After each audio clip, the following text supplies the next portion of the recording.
Hello, I'm Rob from Clifton Coffee, and I'm going to be brewing April's subscription coffee for you. I'm going to be brewing this washed processed Timor-Leste through the Auria Big Boy. I'm going to be using a recipe of 30 grams of coffee to 500 ml of water, looking for a brew time of about 3 to 3.5 minutes. Firstly, we'll make sure our paper filter has been pre-rinsed, and then we'll add our 30 grams of coffee.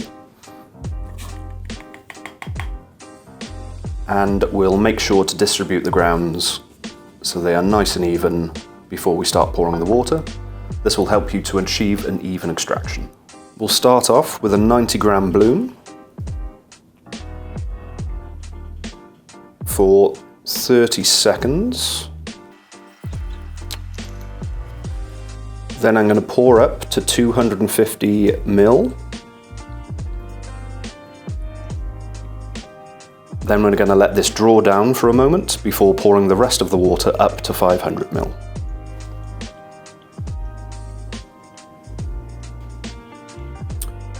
Make sure to gently swirl the coffee to finish with a nice even bed. Again, this will help with your even extraction. As we wait for our brew to cool down, I'll tell you a little bit more about this coffee. It comes from the Rotutu Cooperative, which is run by 13 farmers. It has been fully washed and set to dry on raised African drying beds. The parchment is then laid out on the beds to dry thoroughly. During this time, the parchment is turned to ensure even drying, and further sorting is carried out to remove any further defects. At the wet mill, the drying will take around 7 to 10 days and is regularly checked for moisture by the team until it reaches around 10 to 11% moisture content. This washed process will give the coffee tasting notes of Assam tea, nutmeg, and stewed apple. Now that the coffee's cooled off, let's give it a taste.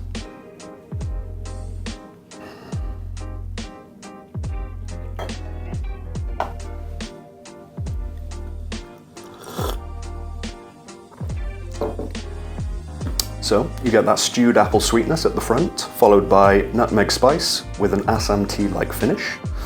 Hope you guys enjoy this month's subscription. Thanks a lot.